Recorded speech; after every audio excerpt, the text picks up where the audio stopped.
SP ضلع ملیر کاشف آفتاب عباسی کی ہدایت پر شاہ لطیف پولیس کی کارروائی۔ پولیس کا گٹکا ماوا مافیا کے خلاف خفیہ چھاپہ، 6 ملزمان کو گرفتار کر لیا گیا۔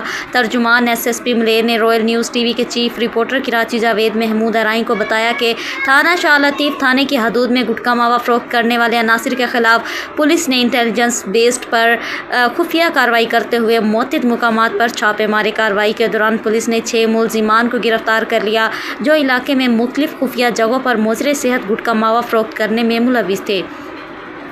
گرفتار ملزمان کی شناخت گل حسن، عرفان، گل شیر، ریحان، بلال اور طلحہ کے ناموں سے ہوئی۔ گرفتار ملزمان کے قبضے سے بھاری مقدار میں بوریوں میں پیک گٹکا ماوا، چونا اور کتھا برآمد ہوا۔ گرفتار ملزمان چھپ کر رہائشی علاقوں میں گلیوں دکانوں کی آڑ میں نوجوان نسل کو زہریلے نشے کا عادی بنانے میں سرعام تھے۔ شاہ لطیف پولیس نے گرفتار ملزمان کے خلاف مقدمات درج کر کے تفتیش کا آغاز کر دیا ہے۔